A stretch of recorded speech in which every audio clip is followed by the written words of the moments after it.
If you want to understand why I left the place I was at, you're really just going to have to hear the entire story. You won't believe it, of course, but your skepticism means nothing. Because what I saw that night on the bayou has been with me ever since. In my mind, in my thoughts, and sometimes even in my dreams. It exists as a disturbing memory that I cannot shake away. That will never go away, just so long as I live. It will be one of those things so terrifying that it'll still just be as keen in my mind on my deathbed as it was the day it occurred. But whether or not you believe me, I'll tell it to you anyway. If not only to serve as a warning, a plea for caution, if you ever find yourself near the swamps late at night. At the time, I was working at a shitty little fast food place. The only thing worse than working at a shitty fast food place is working at a shitty fast food place on the night shift, by yourself, without a vehicle. Especially when you just so happen to live in the heart of rural Louisiana. Such was my case some years ago, the night this event happened to me. During this time, I lived quite a few miles away from the restaurant I worked at, and due to my lack of a vehicle or any access to a public bus system, I was dependent on others for my transportation to and from work.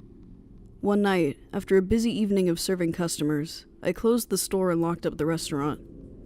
When I phoned for my ride, nobody answered.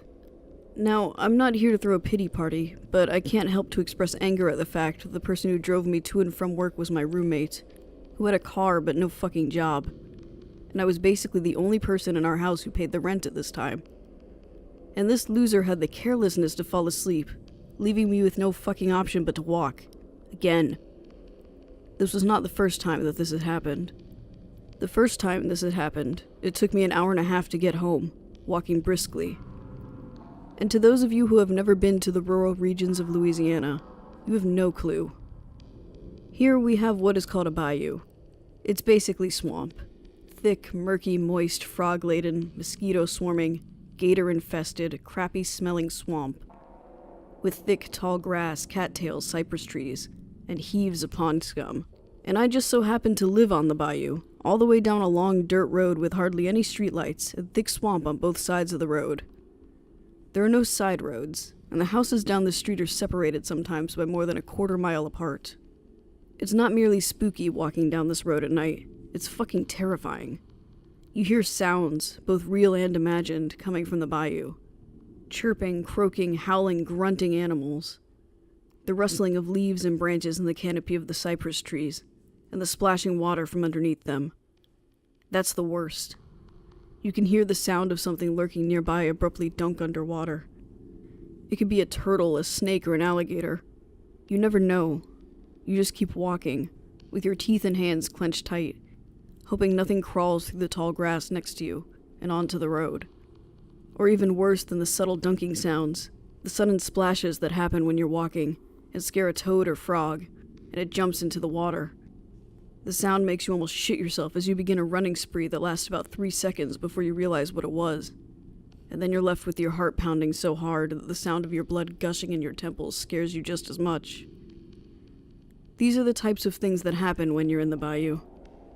This is what I had to look forward to that night as my asshole roommates slept sprawled out on the sofa, with the television set probably tuned into reruns of the Three Stooges and the Marx Brothers. And don't get the impression that I simply called once and gave up. You can trust that his cell had around 7 or so missed calls, 3 very unfriendly voicemails, and several aggressive text messages. I could just imagine his phone laying in another room of the house, softly vibrating in my desperate attempts to reach him as he snored. But eventually I gave up, and having just about no other friends to contact in the area as a recourse, I stopped by the nearby gas station, grabbed an energy drink, and began my ways back home. Now, you must understand, the first 30 or so minutes of my walk isn't that bad. I'm still in the most populated part of town, and there are streetlights, stores, houses, and cars passing by in large numbers. That's important. If there are a lot of cars going by, you feel safer than when there are very few cars going by. Because when there are only 1 or 2 cars that pass you every 3 minutes, that means that there could be a psychopath in one of those cars. And they may have had enough time to stop by and murder you without being caught. But if there are a lot of cars around, there may be psychopaths passing by, but they'll most likely not kill you then, because there are too many people around to witness the crime. At least that's my reasoning. I digress. No psychopaths pulled up next to me as I walked about this part of town. Next, there comes a time in my journey where I have to turn down several suburban neighborhoods and walk some streets to get where I'm going. And here's where things get a little less safe, and I have to be a little more cautious. There's less traffic down these roads, and you never know when some punk or gang may be hanging out in some empty lot or house, who might mess with you, or try to pick a fight or mug you, or just take an empty bottle of malt liquor and bash your skull in. You know, as an initiation ritual or something. These are the thoughts that go through my head as I walk this region, and they keep me on my toes, until I reach the point where houses become fewer and fewer, and the bayou begins. This is where the dirt road leading to my home is, and that's where I found myself this night, on foot. I looked down the narrow road. You can only see so far before it fades into misty darkness. I resented that I would have to spend the next hour walking its distance until I reached home. But anger took hold of fear when I thought about how all of this could be spared if not for the neglect and carelessness of my roommate. When I got home, I was really going to have it in for him. I truly considered at that time the possibility of physically smacking his damn face.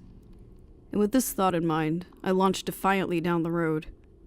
And the further I walked, the darker it became, until no light shined but the stars and a sliver of the moon above me. Very soon the sound of any vehicle was completely non-existent. There was just me, the road, and the bayou, and whatever creatures dwelt there. I heard the crickets chirp and the frogs croak and the occasional bird coo. To avoid fear, I focused on their chorus and let their sounds preoccupy my mind. I walked, watching my shoes press into the sandy dirt as I placed one foot in front of the other. I would count my steps until I reached 100, and then I'd begin again. I tried to lose myself in the repetition. My shoes became damper and damper, and I felt the soles of my feet become moist. I stopped counting to ponder whether I should smack my roommate with a wet sock. But my thought was interrupted when I glanced up for a moment, and saw that I was not alone on this road. A sharp panic seized my heart, and I became very nervous. A long distance up ahead of me, I could discern the soft silhouette of a figure. It was so far away that I couldn't tell whether it was moving ahead or in my direction. I froze, and I could feel the blood gushing in my temples. What were the chances of there being some malicious punk wandering this street at night, looking to rob me or pick a fight? This was the reassuring thought I had, as I tried to convince myself that I was safe. I tried to keep calm, to not let my nerves get the best of me.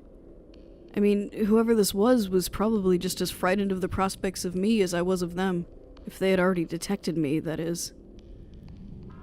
I didn't know what to do. Run? There was only 2 directions. Continue walking? What were the risks? As I stood there, I saw that the figure was indeed moving in my direction, and its form was becoming more defined. And this was the time I began to notice how awkward it was moving. The figure didn't walk normal. It didn't bob up and down, like how a normal person looks like as they walk. What was coming towards me, it would seem from my perspective, moved in short, quick, jerking movements.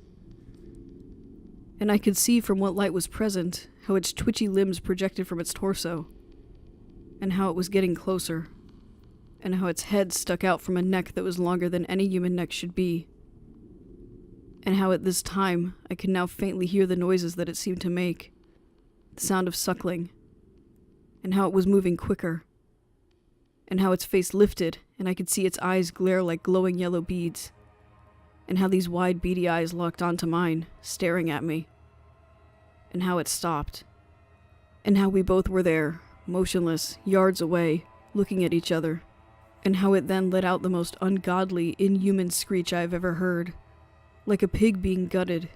It squealed violently, and the sound resounded through the bayou, and the chirping and croaking of crickets and frogs stopped.